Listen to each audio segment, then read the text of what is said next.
ils en gardent pas pour la récupérer, non? Ouais, ils en gardent pas pour là? Je sais pas, c'est bon. Il y en a là-bas dans l'autre. Il y en a dans l'autre.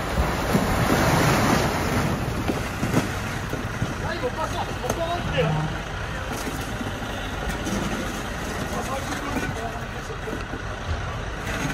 Ils sont frites maintenant là, hein.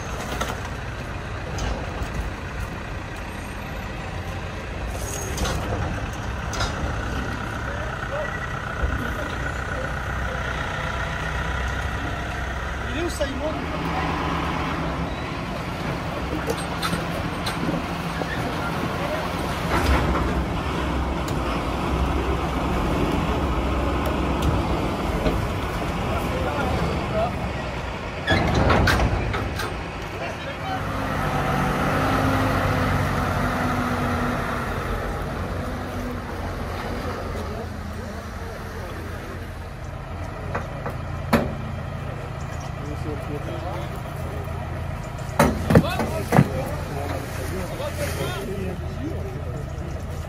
Il enlève.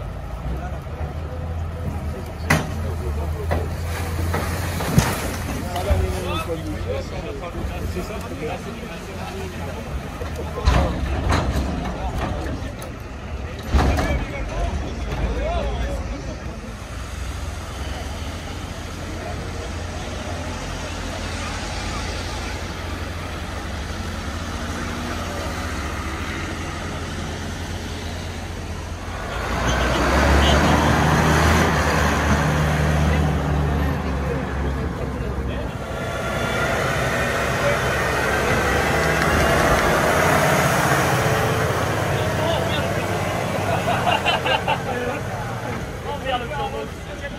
allez, vas-y, regarde. Oh, lui, il a pris.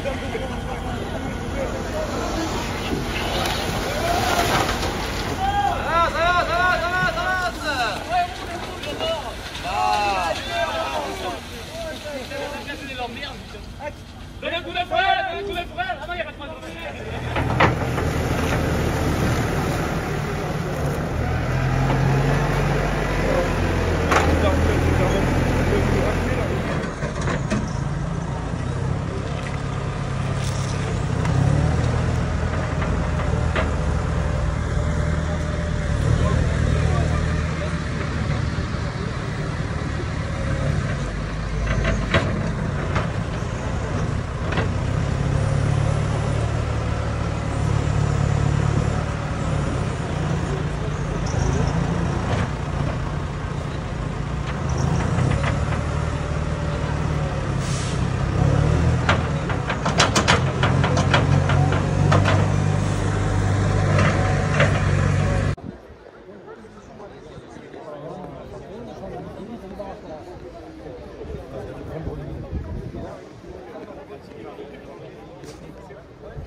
Il va nous dire un petit mot et après on verra ce qu'on fait sur le blocage, voir si on bouge un petit peu ou pas. Voilà.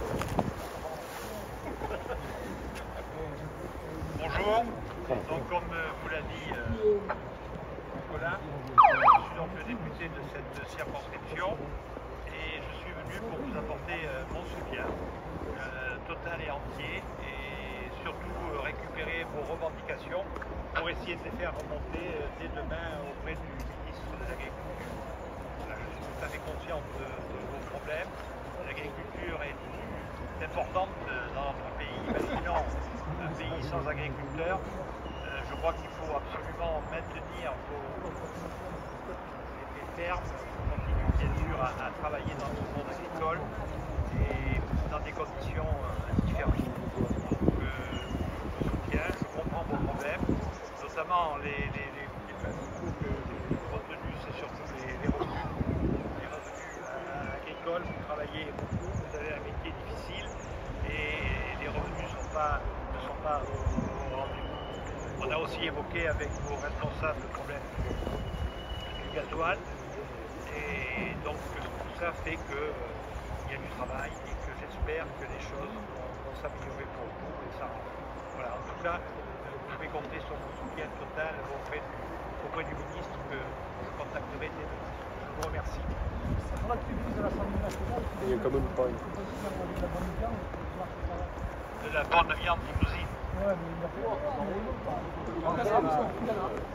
Mais ça, c'est la réduction. Là, c'est en train de disparaître, la activité du bordel. Moi, si je fais le menu à l'Assemblée nationale, vous n'avez pas de problème, ils sont déjà vendus. Ah ouais.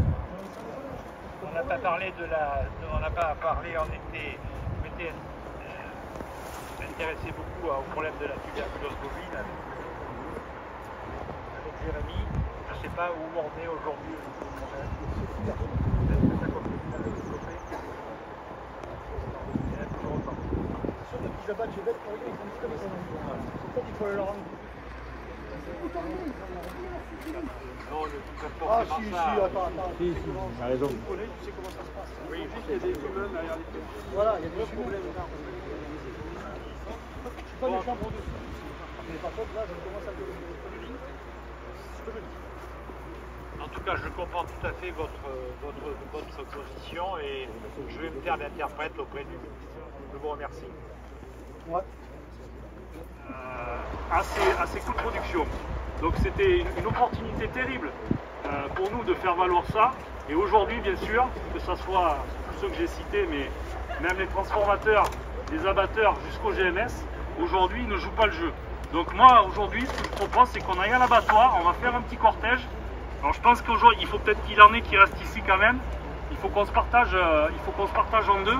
Parce qu'il faut rester sur le site aussi s'il y a besoin de bouger les tracteurs ou pas. Mais par contre, il faudrait qu'on soit au moins la moitié du groupe là et qu'on aille voir l'abattoir. On va y aller en tracteur, on videra qu'une benne devant l'abattoir. Et ils sont au courant, normalement on devrait rencontrer le directeur de l'abattoir. Voilà. Donc il faut qu'on se partage. Celui qui a la remorque, je ne connais pas, mais non, tu vas passer devant et on va te suivre. Et on peut y aller à pied. Hein.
Bon.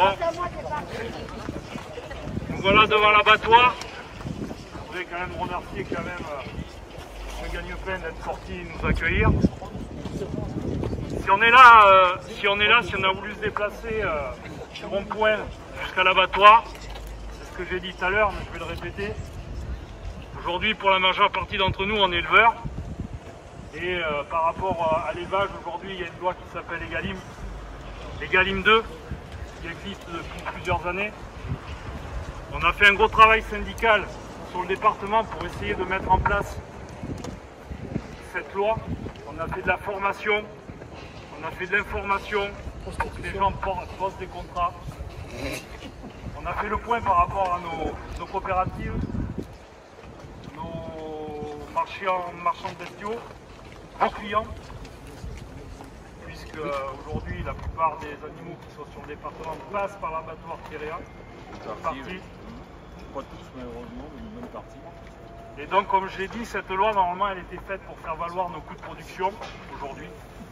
Et il s'avère qu'à chaque fois qu'on a fait passer des contrats, que ce soit nos marchands de bestiaux ou nos COP, quand on leur a dit qu'il fallait monter des accords cadres pour les présenter aux abattoirs et que le prix monte en escalier, parce que l'optique de la loi c'était ça, c'est que le prix soit construit en escalier mais en partant d'en bas et en montant. C'est l'inverse. Et en tenant. Là, c'est l'inverse. Et aujourd'hui, c'est toujours l'inverse. Donc aujourd'hui, malheureusement, on ne couvre toujours pas nos coûts de production. Je fais un rappel vite fait. Hein. Au niveau national, aujourd'hui, on a quand même perdu 950 000 vaches en 7 ans. Et c'est pas fini, puisque la tendance fait des pronostics sur 2025. 2025, c'est demain. On en annonce encore une bonne partie. Je crois qu'on était à 17%. Et 2025, on risque d'arriver à 24 ou 25% de bêtes en moins au niveau national. Alors sur le département, ça suit la même tendance. Et moi, j'ai du mal à comprendre aujourd'hui, voilà, quand on nous dit qu'il y a des abattoirs aujourd'hui qui n'arrivent pas à fonctionner correctement parce qu'il manque de marchandises, j'ai du mal à comprendre. Voilà. Donc aujourd'hui, on est là pour avoir des explications.